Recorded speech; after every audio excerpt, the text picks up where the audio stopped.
Salut à toi. Dans cette vidéo, on plonge dans l'histoire sombre de l'Allemagne. Une question capitale. Comment un pays démocratique est-il devenu un État totalitaire, raciste et antisémite? Prépare-toi. Direction l'Allemagne des années 1930. Partie 1. La nazification de l'Allemagne.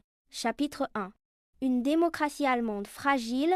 Le 9 novembre 1918, l'empereur Guillaume II abdique. C'est la fin de l'Empire allemand. Une démocratie est née, la République de Weimar. Mais dès le départ, elle est fragile.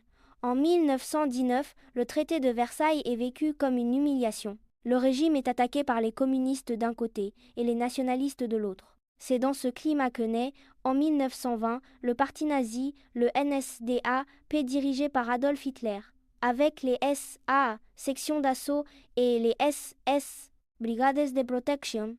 Le parti nazi sème la violence politique en dénonçant ce qu'ils appellent le diktat.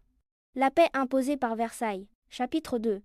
Hitler au pouvoir. En 1929, une crise mondiale éclate. La Grande Dépression.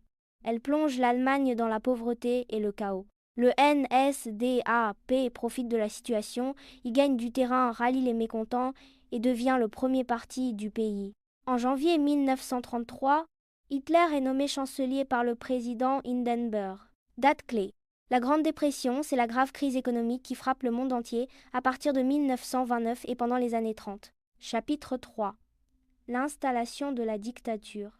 Un mois plus tard, en février 1933, un événement change tout. Le Parlement allemand, le Reichstag, prend feu. Hitler s'en sert comme prétexte pour supprimer les libertés individuelles.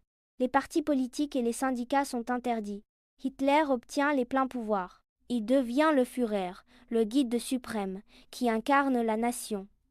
Le parti nazi devient parti unique. Et même à l'intérieur du parti, il n'y a plus de place pour les rivaux. Le 30 juin 1934, c'est la nuit des longs couteaux.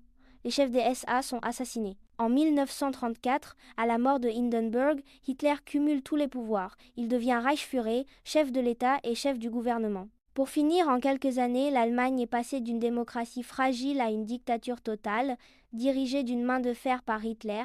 Et ce n'est que le début. Pose tes questions en commentaire, je suis là pour t'aider. Et n'oublie pas de t'abonner pour suivre la suite des révisions du brevet.